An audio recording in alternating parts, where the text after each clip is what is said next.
ചോറ്റാനിക്കരയിൽ വർഷങ്ങളായി പൂട്ടിക്കിടന്ന വീട്ടിലെ ഫ്രിഡ്ജിൽ നിന്നും തലയോട്ടിയും അസ്ഥികൂടവും കണ്ടെത്തി. 20 വർഷത്തോളമായി ആൾതാമസമില്ലാതെ കിടക്കുന്ന വീട്ടിൽ സാമൂഹിക വിരുദ്ധർ താവളമാക്കുന്നുവെന്ന് പഞ്ചായത്ത് അധികൃതർ നൽകിയ പരാതിയുടെ അടിസ്ഥാനത്തിലാണ് പോലീസ് വീട്ടിലെത്തി പരിശോധന നടത്തിയത്. ഇൻക്വസ്റ്റ് നടപടികൾ പൂർത്തിയാക്കിയ ശേഷം പോലീസ് കേസെടുത്ത് അന്വേഷണം ആരംഭിച്ചു.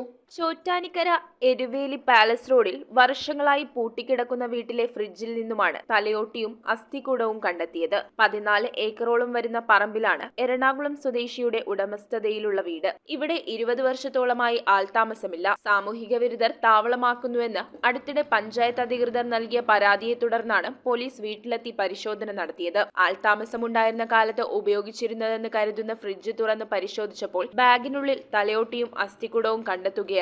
നട്ടെല്ലടക്കമുള്ള അസ്ഥികൾ കോർത്തിട്ട രീതിയിലായിരുന്നു. തലയോട്ടിക്ക് വർഷങ്ങളുടെ പഴക്കമുണ്ടെന്നാണ് കരുതുന്നത്. പോലീസ് ഇൻക്വസ്റ്റ് നടപടികൾ പൂർത്തിയാക്കി കേസെടുത്ത് അന്വേഷണം ആരംഭിച്ചു. News desk metro 7.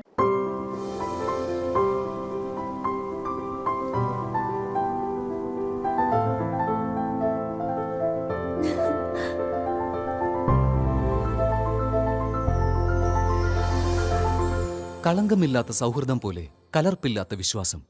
കല്ലൻസ് ജ്വല്ലറി.